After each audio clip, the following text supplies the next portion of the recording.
Las redes neuronales convolucionales son un tipo de red neuronal especializada en lo que es la detección y procesamiento de patrones en datos visuales como imágenes y videos. Se usan ampliamente en visión por computadora porque permiten que las máquinas identifiquen y clasifiquen elementos e imágenes con una gran precisión. A diferencia de otras redes, las CNNS están diseñadas para poder aprender automáticamente características que son visuales, como bordes, texturas y formas, al entrenarse en grandes volúmenes de datos visuales. Esto las hace fundamentales en aplicaciones como el reconocimiento facial, la conducción autónoma y el diagnóstico médico, donde identificar detalles visuales específicos es muy importante. El funcionamiento de esta red neuronal se basa en varias capas especializadas, como la capa convolucional. Esta es la capa principal y su función es aplicar filtros o kernels a la imagen. Estos filtros lo que hacen es recorrer la imagen buscando patrones específicos. Cada filtro destaca diferentes características, como bordes o texturas que mencionamos anteriormente, y produce como un tipo de mapa de características que muestra las áreas donde el filtro detectó el patrón buscado. Otra de sus capas es la capa de polling, el max polling. Una vez obtenidas las mapas de características, las capas de polling ayudan a reducir o disminuir la dimensionalidad de los datos para poder facilitar el procesamiento. En particular, el max polling selecciona el valor máximo de una región en el mapa de características, lo que permite conservar las características más relevantes y reducir el tamaño de los datos sin perder información importante. Y otra de sus capas también son las capas densas. Al final, la red contiene capas densas que convierten la información visual en una predicción muy específica. En estas capas, cada neurona está de cierta forma conectada con todas las neuronas de la capa anterior, lo que permite a la red hacer la clasificación final de la imagen en una categoría específica, como por ejemplo gato o perro. Esta red neuronal también presenta algunas características destacadas que las hacen eficientes y precisas, como la invariancia a la translación. Las CNNS pueden identificar un objeto en una imagen sin importar su posición. Por ejemplo, un rostro podría ser detectado en cualquier lugar de la imagen y no solo en el centro. Otra de sus características son los parámetros compartidos. En lugar de tener parámetros únicos para cada píxel, los filtros de la CNNS se aplican repetidamente en diferentes regiones de la imagen, lo cual hace a la red mucho más eficiente y le permite evitar problemas de sobreajuste. Y también tiene como característica el aprendizaje de características automáticamente. A diferencia de otros métodos que necesitan programar de forma manual las características a identificar, esta red neuronal aprende automáticamente las características más relevantes a medida que se entrenan con datos. Esta red también tiene sus ventajas y sus desventajas. Como parte de sus ventajas importantes en tareas de visión artificial, tiene la automatización en la extracción de características, ya que esta red elimina la necesidad de intervención humana para diseñar características visuales. Esto permite que el modelo aprenda directamente de los datos, adaptándose mucho mejor a diferentes tipos de imágenes. Otra de sus ventajas es la precisión en visión artificial. Gracias a su estructura, las CNNS han demostrado un alto rendimiento en tareas de reconocimiento de imágenes, siendo muy efectivas para aplicaciones en salud, tecnología y hasta en seguridad. También tiene una aplicación versátil, ya que esta red se aplica en muchos campos, como la medicina, para analizar imágenes de diagnóstico, en automóviles autónomos para reconocer señales de tráfico y en seguridad para la detección facial. A pesar de que tiene varias ventajas, también presenta algunas limitaciones, como que requieren grandes cantidades de datos, ya que esta red necesita entrenarse con grandes volúmenes de datos para poder lograr buenos resultados, lo que puede ser un desafío en áreas donde los datos son limitados. Y como parte también de sus desventajas, tiene lo que es el costo computacional un poco elevado. Entrenar CNNS puede ser intensivo en términos de recursos de cómputo. Se necesita hardware especializado como GPUs que aumentan la velocidad de procesamiento, pero también incrementan los costos. Bueno, para finalizar con esta red, vamos a hacer un ejercicio práctico donde utilizaremos esta red neuronal convolucional para clasificar imágenes de dígitos escritos a mano del conjunto de datos en UNIS. Este tipo de red neuronal es especialmente efectiva en la identificación de patrones y características en imágenes, como lo mencionamos, lo que la hace ideal para tareas de reconocimiento de caracteres. Bueno, el objetivo de esta aplicación que vamos a hacer es demostrar cómo una CNN puede aprender a distinguir entre los dígitos del 0 al 9 a partir de las imágenes de entrada.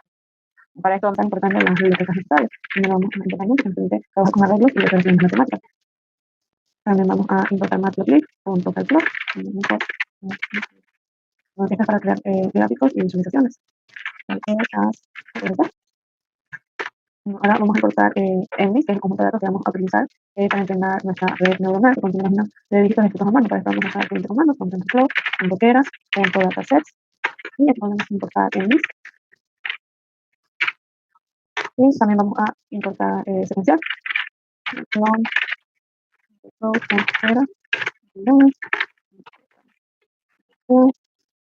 Y también las capas como Combi2, Upscaling, las capas.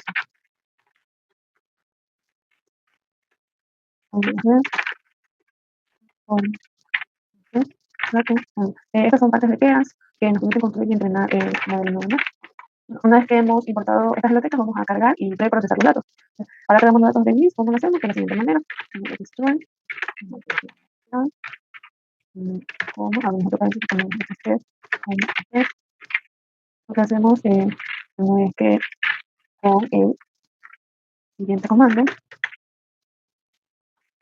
el list del load bajo data, nos va a dar dos conjuntos de datos, uno de entrenamiento y otro de prueba. Para esto vamos a tener xrun, que va a ser de entrenamiento. Tenemos run on the shape, lo que hace es reorganizar las imágenes para que tengan la forma correcta para la red neuronal. En este caso, 28 por 28 y un solo canal porque son en escala de grises. Ponemos uno. Style, abrimos paréntesis, abrimos comillas. Vamos a poner load, también normalizamos dividiendo por 255 para que los valores estén entre 0 y 1, lo que ayuda a mejorar el rendimiento del modelo. Acá lo puedo hacer de prueba, entonces hacemos aquí un ok, igual, ponemos aquí un shape, ponemos aquí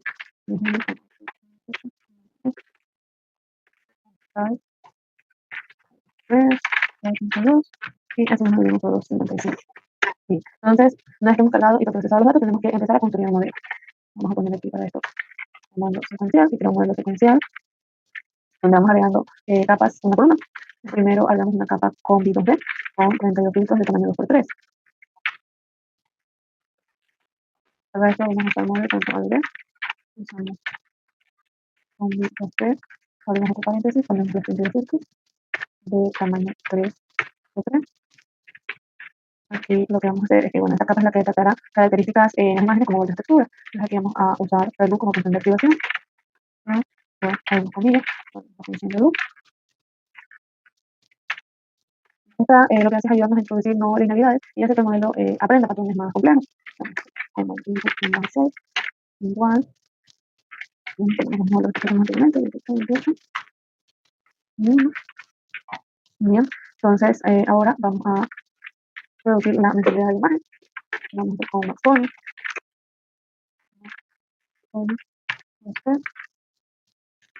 Maxpony lo que hace es reducir la dimensionalidad de la imagen al tomar el valor máximo de bloqueo por 2. Si ponemos 2, me faltó entre paréntesis y ponemos por, digamos así, para que redujo.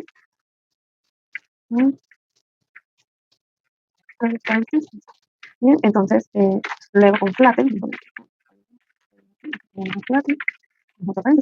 con flatten aplastamos lo que son las salidas para poder pasarlas a las siguientes capas densas. Entonces aquí vamos a poner la primera capa densa, va a tener 128 neuronas con reloj, 9.ABD,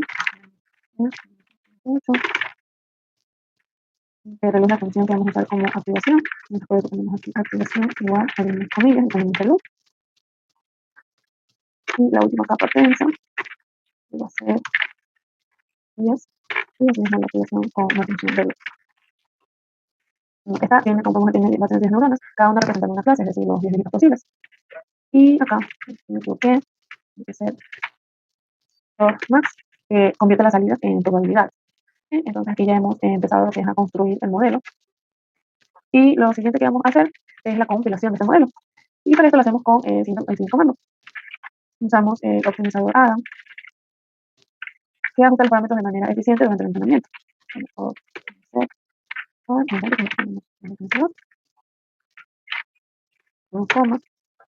Ponemos los. La loss que seleccionamos va a ser esta de aquí, que es guión bajo, volcán, guión bajo, 2 entity. Porque estamos tratando con un problema de clasificación múltiple. Bien, entonces como estamos tratando con este problema de clasificación múltiple, vamos a usar acá metrics igual.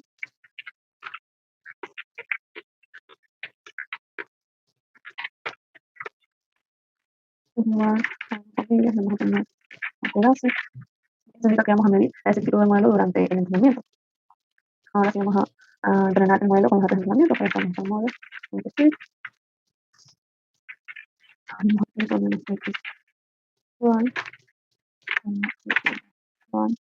Definimos lo siguiente, igual 5, significa que el modelo pasará 5 veces por todo el conjunto de entrenamiento. Tener batch size igual 24, que indica que procesarán 64 imágenes a la vez antes de actualizar los pesos del modelo. Bien, acá vamos a poner la validación. Voy a pasar por esta validación, baja data, igual en los paréntesis, x-3, x-3.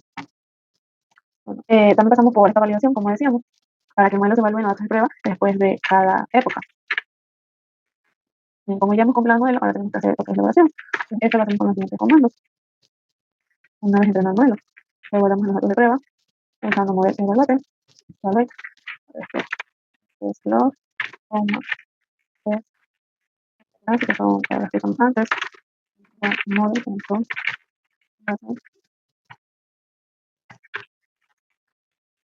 en paréntesis, x más 3, o más bien, más 3. Esto nos devuelve la loss y la accuracy en un conjunto de pruebas. Y acá finalmente imprimimos la exactitud del modelo. F, con comillas, test, accuracy, punto, aquí tenemos test, accuracy, y entonces aquí imprimimos la exactitud del modelo. Y acá hacemos lo que es la predicción y visualización. Hacemos una predicción sobre el primer ejemplo del conjunto de prueba.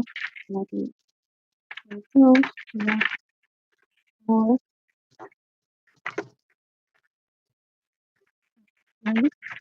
paréntesis, aquí tenemos los ustedes. Lo que hace este model es que nos devuelve las probabilidades para Carlas. Acá vamos a poner el punto paréntesis, x, menos 3. Aquí, número 0. Vamos a poner el 6, que es como lo que ya hicimos antes. 8, sumar, igual, paréntesis, vamos a poner break. Colocar punto, paréntesis, abrimos comillas. Predicción, campos, vamos a poner NP, vamos a hacer este comando de aquí, paréntesis, predicción, aquí, vamos a poner 0, vamos a poner axis, vamos a poner off, y en otro comando, PLT, 0, y a los datos. Finalmente ejecutamos nuestro código, vamos a F5, y podemos ver cómo se empieza a ejecutar, vamos a terminar de cargar todos los archivos. Finalmente podemos ver, podemos visualizar la imagen y se muestra la predicción como título. De esta manera podemos ver que todo nuestro código está correcto. Voy a tratar es de redes neurales recurrentes, también por sus siglas RNNs. Vamos a hablar un poco sobre las redes neurales. Son un tipo de red neural diseñada especialmente para procesar secuencias de datos, lo que permite trabajar en tareas donde el orden y el contexto de los datos son relevantes, como el procesamiento del lenguaje natural, la traducción automática o el reconocimiento de voz. Vamos a hablar sobre su definición. Como las siglas RNNS, son redes neurales en las que conexiones entre las neuronas incluyen bucles, permitiendo que la información pase de una etapa temporal a otra. Este flujo de información de una etapa de tiempo a la siguiente las diferencia de las redes neurales tradicionales, ya que las RNS ya que pueden recordar información pasada y utilizarla para tomar decisiones en la etapa actual, ideal para procesar secuencias de datos. Hablar sobre su funcionamiento. Una RNNS, cada entrada de la secuencia pasa a través de una capa de unidades recurrentes, que reciben no solo la entrada actual, sino también la memoria de las entradas anteriores. El proceso de funcionamiento, la red recibe una entrada en un momento específico. Este caso oculto se pasa a la siguiente etapa de tiempo, manteniendo la información que la red necesita para las futuras etapas. También se calcula un nuevo estado oculto, basado en la entrada actual y el estado oculto anterior. A continuación voy a tratar las características. Estas son algunas características claves de las RNNs. Incluyen las siguientes, como memoria temporal, propagación de retroalimentación, pesos compartidos, estado oculto. Memoria temporal. Las RNNs pueden mantener información de entradas previas en su estado oculto, lo cual es fundamental para las consecuencias dependientes del contexto. Propagación de retroalimentación. A diferencia de las redes tradicionales, las RNNs propagan información hacia atrás en el tiempo, los que permiten entrenarse en secuencias. Pesos compartidos. Los mismos pesos y funcionamientos de activación se aplican en cada paso de tiempo, permitiendo que la red capture patrones temporales son menos parámetros que otras redes. Estado oculto. Acumula información de entradas previas, actuando como una memoria temporal que mantiene contexto en secuencias. Vamos a hablar sobre sus ventajas ahora. La capacidad para modelar secuencias. También son muy efectivas para trabajar con datos secuenciales, como texto, audio o series de tiempo. El uso eficiente de parámetros. Actualización de pesos a través de la secuencia reduce la cantidad de parámetros a entrenar. De contexto. Puede retener información de entradas anteriores y ajustarla según sea necesario en estas etapas futuras, adaptándose bien a problemas con dependencia temporales. Adaptabilidad a longitud, capacidad para trabajar con entradas de longitud variable, como en texto o audio, sin requerimientos tamaño fijo de entrada. Vamos a hablar también de sus desventajas que tienen las RNNs. Las desventajas es también el desvanecimiento y explosión del gradiente. En el entrenamiento es común que las RNNs sufran problemas de gradientes que se desvanecen o explotan, lo cual dificulta el aprendizaje de relaciones a largo plazo. También dificulta en capturar dependencias largas, como aunque las RNS pueden retener información a corto plazo, a menudo tienen dificultades para manejar dependencia para largo plazo en secuencias extensas. Entrenamientos costosos. Entrenar RNNs es computacionalmente más demandante debido a su naturaleza secuencial, que limita la paralización. Sensibilidad a variaciones. Puede generar resultados inconsistentes o secuencias con patrones complejos o variaciones significativas en los datos. Voy a hablar sobre sus aplicaciones. Son ampliamente utilizadas en aplicaciones que involucran datos secuenciales. Estos son unos ejemplos como procesamiento del lenguaje natural, como generación de texto, análisis de sentimientos y traducción automática. También reconocimiento de voz, convertir un audio de texto o comprender comandos de voz. Series de tiempo, predicción de datos en áreas como finanzas o climatología donde el historial es crucial. Generación de música o imágenes. También el análisis del video. Es la interpretación de secuencias de imágenes para aplicaciones como vigilancias o análisis de deportes. En pantalla la creación del código para realizar el problema. En este caso utilicé Colab y comienzo con import. La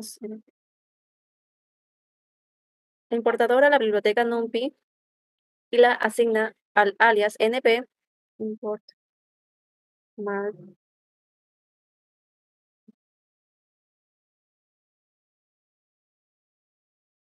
flow tensorflow punto keras flow tensor.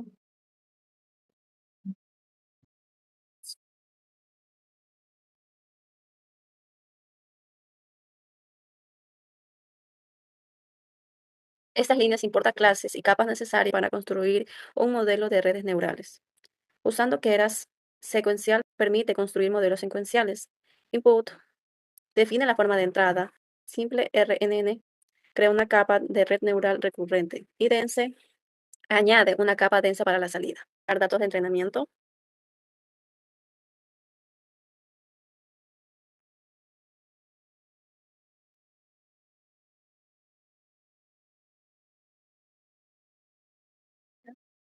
Aquí define una función llamada generar secuencia, que toma parámetro en n y genera una secuencia de datos de entrada y salida de entrada del modelo.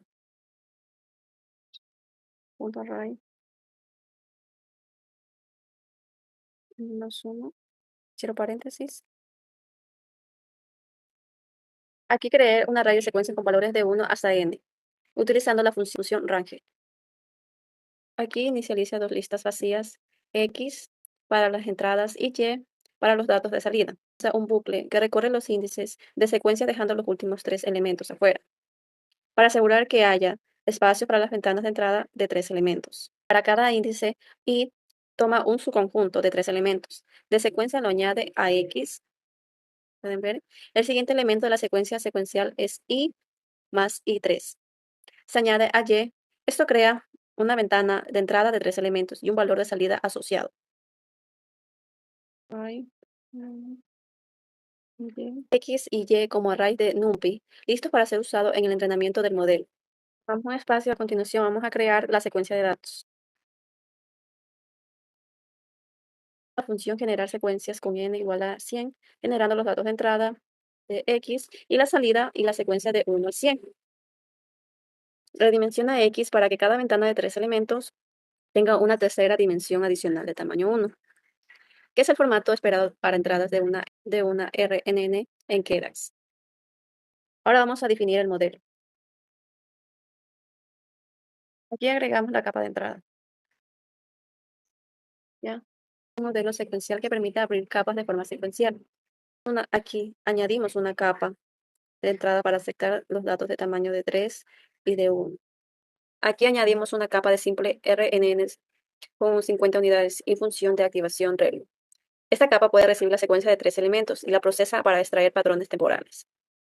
Model Dense. Añadimos una capa de salida dense con una unidad. Esta capa también proporciona el valor de salida previo a la secuencia. El valor de salida previsto en la secuencia. Aquí compilamos el modelo utilizando el optimizador Adam y la función de pérdida de MSE, error de cuadro médico, entonces que sea adecuada para problemas de regresión. Aquí se entrena el modelo de X y Y durante 200 épocas. La opción verbosa igual a 0 oculta los detalles de cada época y Story almacena el historial de pérdida para cada época, útil para analizar el entrenamiento. Esto es para crear el gráfico de pérdida a lo largo de las épocas usando, vamos a utilizar GLT, utilizando matplotlib story.story, valores de pérdida en cada época. Un título de gráfico como etiquetas para los ejes y muestra el gráfico final. Permite visualizar cómo evoluciona la pérdida a medida que el modelo entrena. Usamos este modelo para realizar predicciones sobre el conjunto de datos de entrada X. El parámetro verbosa igual a 0 asegura que no se impriman detalles adicionales durante la predicción. Esto imprime los primeros 10 valores reales, y.10, y2.10 y los primeros 10 valores predichos, que son para comprar y verificar la predicción del modelo. El método Flatten convierte las predicciones en una lista de valores planos para facilitar la visualización. Los gráficos en la misma figura, uno para los valores reales Y usando un marcador O y otro para los valores predichos usando un marcador X y una línea discontinua. Esto permite comparar visualmente los valores reales con las predicciones del modelo. En la parte de aquí añadimos el título del gráfico, etiquetas para los ejes, índice y valor, y una leyenda para referenciar los valores reales de las predicciones. Text-sec con la secuencia de 98, 99, 100. Luego lo redimensiona al formato esperando de entrada para el modelo 1, 3, 1, que indica una secuencia de un solo lote, con 3 pasos temporales y una característica en cada paso. Aquí usamos el modelo para predecir el siguiente valor, después de la secuencia 98, 99 y 100, y luego imprime el valor predicho. Selecciona el valor final de la predicción como un número único para mostrar de forma clara. Ejecutar todas. Pueden ver aquí están las gráficas. Los resultados a lo que salen a ejecutar. Aquí sale pérdida del modelo a lo largo de las épocas. El primer gráfico nos muestra cómo disminuye la pérdida durante el entrenamiento, a lo que nos indica si el modelo está aprendiendo correctamente. Hacer las comparaciones de los valores reales versus predicciones. El gráfico, como podemos ver, se alinean las predicciones con los valores reales. A lo largo de la secuencia, esto ayuda a verificar si el modelo ha aprendido el patrón correctamente. Sobre la predicción específica. Finalmente, cuando ya se han imprimido las predicciones del modelo para la secuencia 98, 99 y 100, que deberían acercarse a 101, si el modelo ha aprendido el patrón de secuencia. Entonces aquí vemos 101, ya un aproximado a 102, que también se aproxima a un 101. Esto sería todo. Gracias por su atención. Generativas adversarias, también denominadas GANs. ¿Qué son las GANs? Las redes neuronales profundas diseñadas para generar datos similares a un conjunto de datos de entrada propuestas por Lang Goldsetfold en 2014. El objetivo de esto es, como quien dice, de estas redes neuronales, es crear datos realistas mediante un proceso competitivo entre dos redes. ¿Cuál es su funcionamiento? Vienen entre dos partes. Aquí se viene como quien dice la estructura de las GANs. Dos redes neuronales que trabajan en conjunto. Uno vendría a ser el generador, el que crea datos similares a los reales para engañar al discriminador. Y el segundo el que sería como quien dice el discriminador, que distingue entre datos reales y generados. El funcionamiento es la segunda parte, por así decirlo. Este es un proceso de entrenamiento, ya que por medio de esto se subdivide en competencia, retroalimentación y resultado. En competencia se podría decir que el generador intenta mejorar para engañar al discriminador. En retroalimentación, ambos modelos se retroalimentan y mejoran con cada iteración. En resultado se podría decir que el generador produce datos cada vez más realistas. Las características de las GANs principales, por así decirlo, sería uno, entre ellos el entrenamiento adversarial entre el generador y el discriminador. La segunda característica sería lo que es uso de ruido como entrada para crear datos únicos. Y la tercera sería capacidad de generalización para adaptarse a distintos tipos de datos. Como cuarta característica sería retroalimentación continua que permite mejorar en cada iteración. Como ventajas principales serían de lo que sería de mi parte, generación de datos realistas, ya que estos serían útiles para la generación de imágenes, sonido y otros tipos de datos. También se podría decir como ventajas las aplicaciones diversas, ya que desde entrenamiento de modelos hasta creación de contenidos multimedia. También se podría decir unas ventajas lo que son datos personalizados. El generador puede controlar características en los datos creados, y como desventajas se podría decir, desde mi punto de vista, la dificultad en el entrenamiento, ya que esto es un alto costo computacional y problemas de estabilidad. O también otra desventaja sería el colapso de modo, ya que el generador podría aprender una sola variedad de datos, limitando su diversidad. Otra desventaja sería gran cantidad de datos necesarios, ya que las GANs requieren conjuntos de datos grandes y de calidad. Otra desventaja también sería la evaluación complicada, ya que es difícil medir la calidad de los datos generados. Entre las desventajas y todo lo demás, vamos a ver dónde nomás se lo puede aplicar las GANs.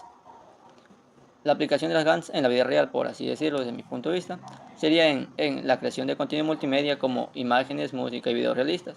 O también otra aplicación en la vida real o a diario vivir sería aumento de datos para entrenar una IA cuando los datos son limitados. O también se podría decir en la mejora de imágenes y video o en la calidad, como quien dice. Aumento de resolución, restauración de fotos antiguas, así como se lo dice, y se domina, como entre ellas sería una aplicación que sería Redmi o Remedy, que está en la Play Store. Otra sería lo que es la reconstrucción de imágenes, que también hay aplicaciones en medicina e investigación, y esto es muy importante para cualquier ámbito en el campo que uno estudie. También sería lo que son avatars y modelos 3D, ya que eso es la nueva generación que se está dando. Creación de personajes y entornos para videojuegos y RB o RPC también. En este caso hemos creado, por así decirlo, en Google Colab, ya que la computadora no procesa bien, entonces en Google Colab es un excelente, como quise, mediador para poder hacer estos códigos y así no se colapse la computadora y poder grabar al mismo tiempo. En este caso le hemos importado lo que es TensorFlow y también lo que es la librería NumPy. En este caso primeramente vamos a cargar el conjunto de datos que sería aquí en tfkeras.database.dc. Luego sería definir el modelo de generador. Luego después vamos a definir el modelo discriminador, como anteriormente lo dijimos. Primero lo que es el generador para que pueda después el discriminador pueda, como quien dice, procesar los datos. Luego vamos a crear la GAN combinando generador y discriminador para que vaya procesando mejor la secuencia. Luego viene lo que es entrenamiento simplificado de la GAN. Ahora les voy a decir para qué sirve este código. Este código sirve simplemente, como quien dice, un ejercicio básico para crear una GAN que genere imágenes similares a las del conjunto de datos M, N y ST, que sería dígitos manuscritos.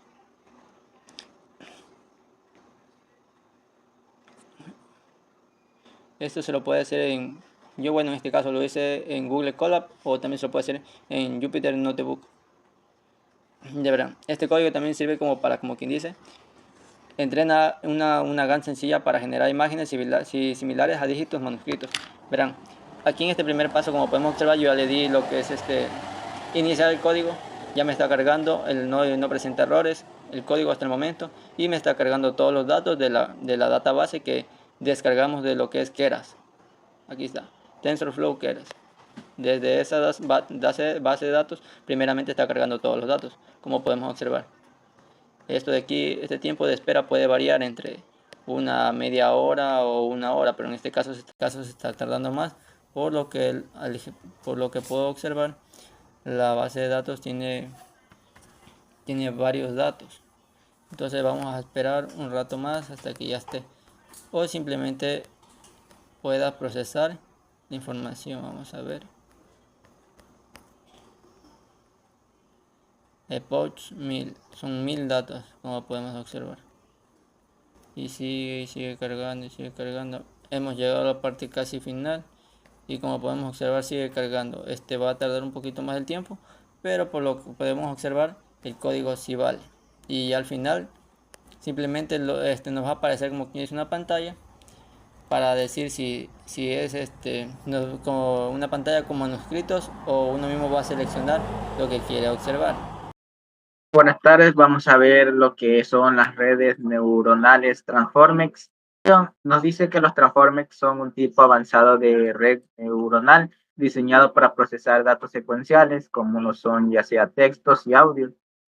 Utilizan una arquitectura basada en el mecanismo de autoatención que permite captar relaciones entre palabras en una secuencia completa en lugar de procesarlas en orden. De modelos de lenguaje como GPT y BERT. El funcionamiento se consta de 5. Primero es la entrada y representación, que las palabras de una oración se convierten en incrustaciones, vectores numéricos que representan su significado en un espacio multidimensional. Además, se añade información de la posición eh, para que el modelo entienda el orden de las palabras. 2. El mecanismo de autoatención. La autoatención permite lo que es que cada palabra es una secuencia pueda considerar otras palabras independientemente de su distancia. Esto es clave ya que ayuda al modelo a enfocarse en palabras más relevantes para interpretar correctamente el contexto, algo específicamente útil en tareas de análisis del lenguaje. Capas de transformación. Los transformes están compuestos por múltiples capas de codificadores y de codificadores. Los codificadores procesan lo que es la información de entrada para entender las relaciones y patrones, como ocurre en tareas complejas donde es clave captar las conexiones entre términos. Y los decodificadores transforman las representaciones en el resultado final, como en la traducción o generación de texto. El 4, procesamiento paralelo. Los transformes trabajan en paralelo con todas las palabras de una oración, haciendo el procesamiento mucho más rápido y eficiente. Esto es un beneficio clave en lo que son las tareas con grandes volúmenes de datos, como el análisis masivo que haces en investigaciones o vigilancia de datos. Y el 5, aplicaciones de capas densas y normas de capa. Cada capa de Transformers cuenta con neuronas densas y un sistema de normalización que refine la precisión en las conexiones. Ayuda a lo que es mejorar la calidad del aprendizaje y reducir el riesgo de errores en las predicciones. Las características, entre ellas contamos con la autoatención. Esto permite que cada palabra en una secuencia evalúe su relación con todas las demás. La escalabilidad, son altamente escalables, lo que permite entrenarlos con graves volúmenes de datos y crear modelos de lenguaje avanzado. La arquitectura molecular, están construidos con capas de codificación y de codificadores que pueden combinarse según las necesidades de la tarea, como la traducción o la clasificación de textos. De transferencia, precisión contextual. Al captar el contexto completo en secuencias largas, mejoran lo que es la predicción en tareas de interpretación del lenguaje y generación de texto. Adaptabilidad a distintas tareas. Son útiles en múltiples aplicaciones, desde traducción automática y resumen de texto, hasta procesamiento de lenguaje natural y generación de contenido.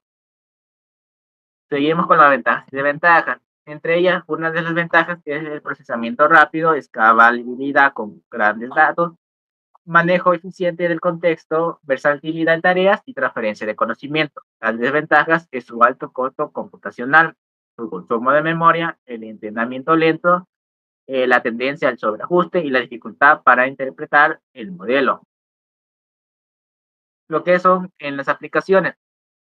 En algunos campos, como es en la traducción automática, lo que viene a ser como son los Google Translate para lo que son traducir textos entre idiomas, la generación de textos como modelos como ChatGPT, pueden crear contexto coherente desde artículos y resúmenes hasta respuestas conversionales, el análisis de sentimiento como aplicaciones de redes sociales y atención al cliente, el resumen automático donde generan resumen de textos largos, ayudando en áreas como la investigación, el análisis de noticias, la clasificación de textos, el chatbot y sistemas virtuales, y el procesamiento de imágenes, adaptados para tareas de clasificación y segmentación de imágenes como el reconocimiento de objetos.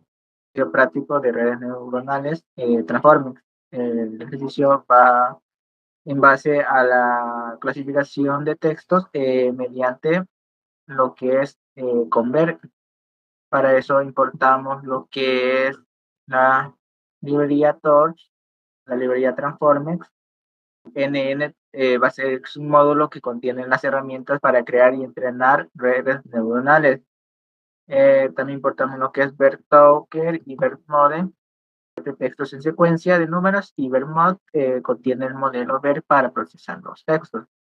Para la definición del modelo de clasificación con transformes, se usó este comando, en el cual aquí vamos a usar lo que es el ver, que este va a cargar el modelo ver preentrenado para extraer representaciones de texto, y el ser classify es la capa lineal de clasificación que recibe las representaciones de ver y las convierte en probabilidad de clase. El forward, este de aquí, en cambio, define cómo los datos fluyen a través del modelo. Mediante el output va a ser lo que es la salida del ver. CLC output va a extraer la representación del token. Y entre paréntesis, lo que está en corchetes, CLC va a representar toda la secuencia. El login va a ser el resultado de la capa de codificación. Aquí, para lo que es la tokenización y preprocesamiento del texto, se usó el tokenizer porque va a ser el tokenizador del ver que convierte el texto en secuencias numéricas para que el modelo pueda procesarlo. Y el preprocess text, este de aquí, en cambio, funciona que tokeniza el texto, ajusta la longitud a 64 tokens y rellena los espacios restantes con ceros. Para la creación del modelo, función de la pérdida y optimizador, vamos a hacer lo que es, vamos a usar esto de aquí, el modelo, este código. El model va a ser el que calcula la instancia del modelo de clasificación definido anteriormente. El criterio va a definir la función como en la función de pérdida, como cross entropy, que es adecuada para problemas de clasificación. Y el optimizador usa el optimizador Adams para ajustar los pesos del modelo durante el entrenamiento con una tasa de aprendizaje de 1E5. Los datos, aquí van a estar los datos de entrenamientos y etiquetas. Los textos, el text va a ser la lista de textos de ejemplo. En este caso se ha puesto, este es un ejemplo positivo, este es un ejemplo negativo. Y las etiquetas va a ser lo que es el tensor con las etiquetas correspondientes, 1 para positivo, 0 para negativo. Va a salir al momento de ejecutar el código. Para el cinturón de entrenamiento, se usó el siguiente comando, en el cual el model train va a lo que es activar el modo de entrenamiento, el for epoch in rank va a realizar el entrenamiento en 3 ciclos o épocas. El optimizador .0 va a reiniciar los gradientes acumulados. Las salidas igual a modelo va a ejecutar una pasada del texto por el modelo para obtener los resultados. La pérdida va a calcular la pérdida con criterion. Los .backward va a calcular los gradientes de los parámetros respecto a la pérdida. El optimizador .set va a ajustar los pesos del modelo en función de los gradientes calculados. El total -loss, en cambio, se va a acumular la pérdida de cada paso de entrenamiento para monitorear el progreso. Para lo que aquí se usó para evaluar del modelo y la predicción. Código para evaluar eso, en el cual el model.eval activa el modo de evaluación, desactiva, en este caso desactiva el cálculo de gradientes para ahorrar memoria. Lo que es el torch.no va a asegurar que no se calculen gradientes durante la evaluación. El text-text va a ser el texto de ejemplo para probar el modelo. Y el predict aquí se obtiene la predicción del modelo usando torch.argmax para seleccionar la clase con mayor probabilidad, 1 o 0.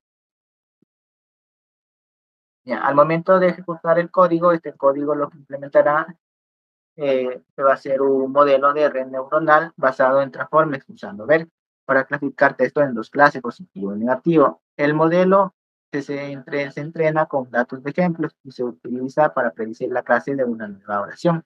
Este tipo de modelo es especialmente útil para tareas de procedimiento de lenguaje natural como clasificación de textos, análisis de pensamientos, de sentimientos y muchas otras aplicaciones en el campo del proceso de texto.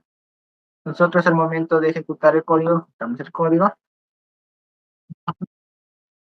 y esperamos unos segundos. Salió el resultado, se estrenó el modelo durante esa época y la pérdida, en este caso es loss, disminuyó de la siguiente manera. En Epoch 1 la pérdida fue de 0.89, en época 2 la pérdida fue de 0.75 y en época 3 la pérdida fue de 0.75. El hecho de que la pérdida esté disminuyendo a lo largo de las épocas sugiere que el modelo está aprendiendo de los datos y mejorando su capacidad para hacer predicciones correctas. En predicción del modelo nos fue, en este caso, la predicción fue de 0, que en este caso sería negativo. Todo con referente a este ejercicio. Gracias. Redes neuronales LSTM o también llamado Long Short Term Memory, en donde son un tipo de red neuronal recurrente diseñadas específicamente para modelar secuencias y datos temporales. Las LSTM solucionan problemas de dependencia a largo plazo, también permitiendo que la red recuerde información relevante por periodos largos y eliminando datos irrelevantes. El funcionamiento es que funcionan utilizando mecanismos de memoria que les permite recordar, por así decirlo, información relevante de la secuencia a lo largo del tiempo, lo que es útil para tareas como el procesamiento del lenguaje natural y análisis de series temporales. Su estructura incluye células de memoria que pueden preservar información durante periodos largos, permitiendo así a la red ajustar su compresión del contexto actual en función del pasado. Sus características. Tenemos tres características. Uno, lo que es la memoria a largo plazo. Las LSTM son capaces de recordar información relevante en secuencias y conservarla a lo largo del tiempo. Las estructuras de celdas y puertas. Aquí utilizan una estructura de celdas que incluye puertas como puerta de entrada, puerta de olvido y puerta de salida, para regular el flujo de información. Así, determinando que la información deba ser almacenada, olvidada o utilizada en cada momento.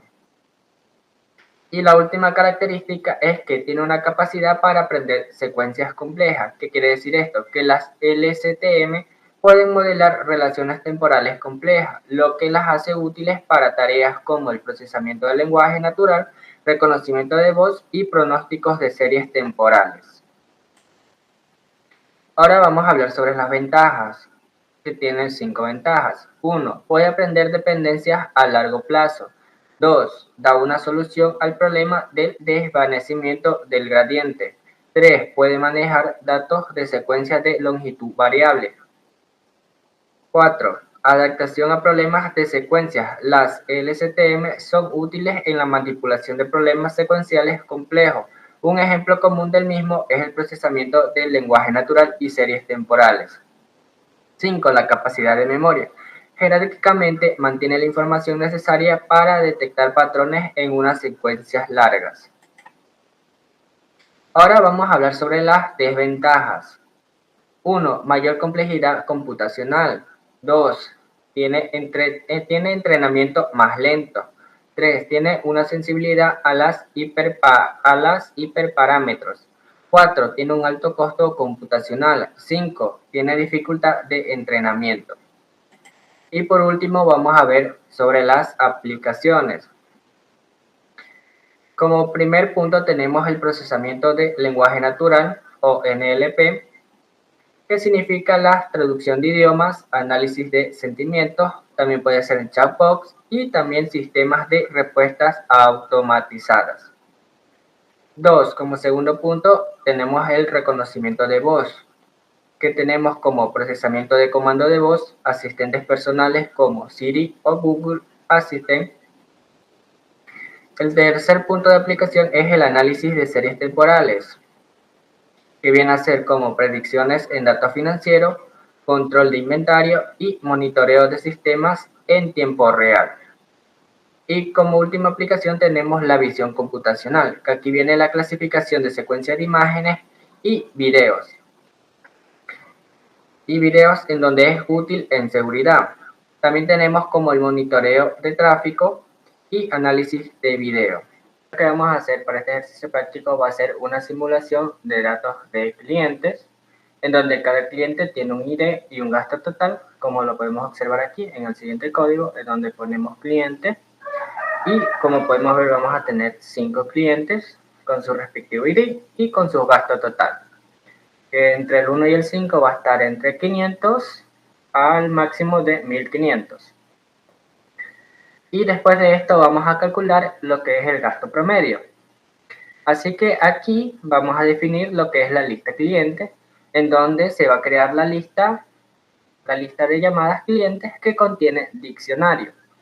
Cada diccionario representa un cliente y tiene 2 claves, que va a ser el ID, que va a ser el identificador del cliente, y gasto total, que va a ser la cantidad de dinero que ha gastado.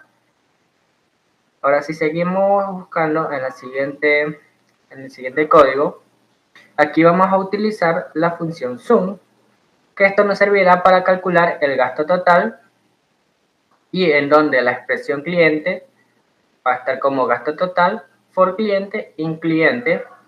Esto va a ser como una compresión de generador, que estará sobre cada cliente en la lista clientes y donde se va a extraer el gasto total de cada uno. La suma de todos estos valores se almacena en la variable total de gasto, como lo podemos observar aquí.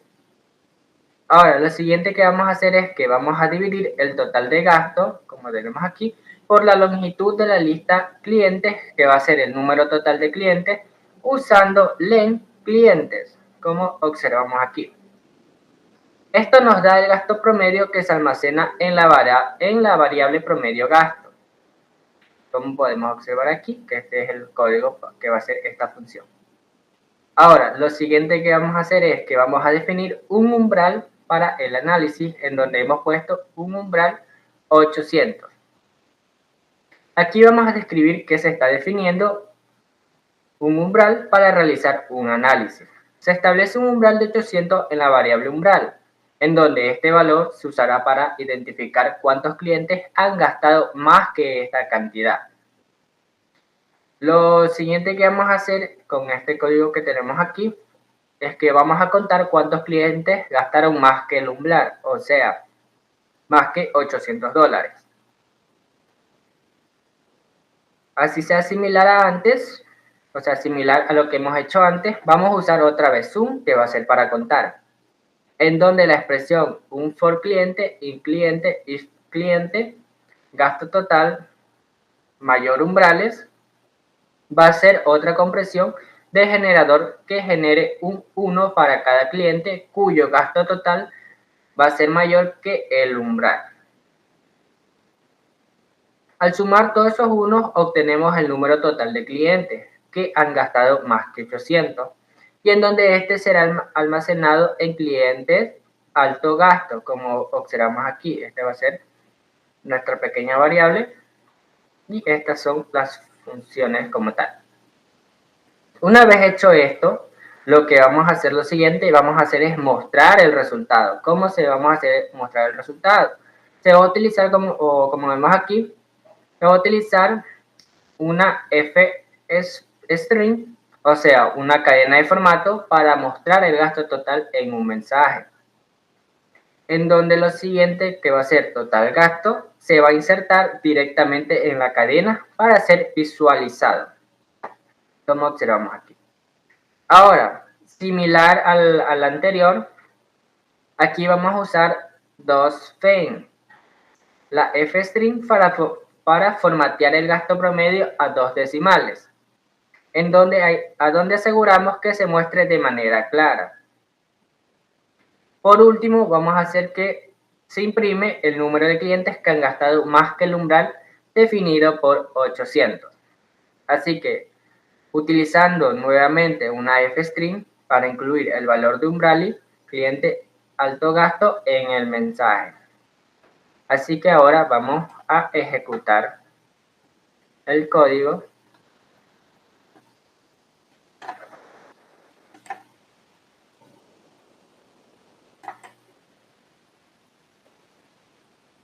Como podemos observar aquí, gasto total de los clientes es de 4.200, gasto promedio de los clientes es de 840 y el número de clientes que gastaron más 800 son 2. Ahora, si modificamos este umbral y ponemos 40, vamos a ver, otra vez vamos a ejecutar. Listo, ya cargó. Ahora, como podemos observar aquí, el gasto total de los clientes va a ser de 4.200, el gasto promedio de los clientes es de 840. Y ahora lo que cambia aquí es el número de clientes que gastaron, es más de 40, va a ser 5. O sea, los 5 que tenemos aquí gastaron más que el umbral. Y eso sería todo.